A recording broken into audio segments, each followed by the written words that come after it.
जय जगन्नाथ बंधुगण good morning everyone मु पवित्र आपण मानक स्वागत करुछि आपण मानकर प्रिय न्यूज चैनल खबर ओडिशा को आसंतु जानि नेबा कौन रहउछि आज सकाळर टॉप न्यूज गुड़िक। चाषी को आर्थिक क्षेत्र में मजबूत करने सरकार अनेक योजना अनेक समय कार्यकारी कर भितर पीएम किसान अन्यतम। यही योजना माध्यम सरकार आर्थिक सहायता जोगाई दियंती। एथिरे सरकार वार्षिक 6000 टंकार राशि जोगाई दियंती। एथिरे 3टी किस्ती 2000 टंका लेखाएं वर्ष को मिलता है। वर्तमान सुधा केंद्र सरकार तरफ 17टी किस्ती प्रदान करा जायछि। परवर्ती पर्यायर 18तम किस्ती प्रदान करने को जाउछन्ति सरकार। एने चाषी कूल उत्साहित थिबा बेले केबे पैसा मिलिबो से नहीं कौन तारीख धार्य होई नहीं। यही योजना प्राय वार्षिक 9 कोटी चाषी लाभवान होउछन बोली सूचना रहउछि। परवर्ती अपडेट होउछि गतकाली बिजेडी छाड़िथिबा सांसद ममता महंत एबे पद्म धरिछन्ति बोली चर्चा होउछि। परवर्ती अपडेट होउछि बिजेडी छाड़ी बीजेपी रे ममता महंत मिसिया परे राज्य राजनीति रे बयानबाजी सृष्टि होइछि। बीजेडी नेता लेलिन महंती प्रेसमिट करी कहिसंती बीजेपी प्रलोभन देखाई ममता को किणी नेछि बोली सूचना रहउछि।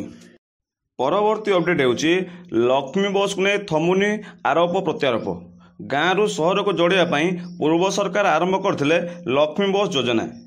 एसबु भितर लक्ष्मी बस स्टाण्ड को नहीं सन्देह उपजुची।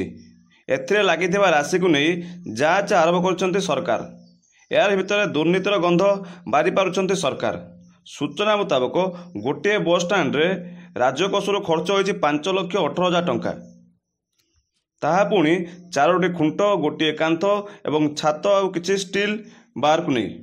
प्रधानमंत्री आवास रे 250 स्क्वायर फुट बासघर 1,30,000 खर्च होता बेले 154 स्क्वायर फुट घर केते टंका किपरि खर्च होइछि ता नहीं संदेह सहित प्रश्न उठुछि। परवर्ती खबर होउछि ममता बानर्जी ओडिशा को आलू न देबा कारणरू ओडिशा उत्तर प्रदेश रु आलू आनिछि। राज्यर खाउटर आवश्यकता को पूरण करने आमदानी जारी रहिबो बोली कहिसंती मंत्री। गतकाली खाद्य जोगाण एवं खाउटी कल्याण मंत्री अध्यक्षतार बसिथिबा बैठक में मंत्री कहते ममता बानर्जी बहु समय आलू नहीं मनमानी चलाई आसुछन्ति जार प्रभाव राज्यर साधारण खाउटी मानक उपरे पड़ुछि। सेथिपई एबे आमे यूपी ठारू आलू आमदानी करिबु बोली कहिसंती मंत्री। सरकारंकर बड़ निष्पत्ति एणिकी समस्त कार्य हेबो ओडिया रे। पंचायत ब्लॉक एवं थाना रे हेबो सरकारी फाइल काम ओडिया रे बोली तथ्य रहउछि। एने मुख्यमंत्री निर्देश पर पंचायत राज विभाग मंत्री समस्त जिलापाल मानक निर्देश जारी करछन्ति बोली तथ्य रहउछि। परवर्ती खबर हेउछि इजराइल एवं हमास युद्ध अन्य देश को व्यापीबारे लागिछि। हमास एवं हिजबुल्लार नेता मानकु इजराइली सेना हत्या करुथिबारु ईरान एवं लेबनान एबे प्रतिशोध मुखर। लेबनान एवं ईरान ले स्थिति गंभीर एवं असंभाल। समस्त घटना को नजर रखी भारतीय दूतावास पक्षर भारतीय नागरिक मानकु जल्दी लेबनान छाड़ा निर्देश दि जाइछि।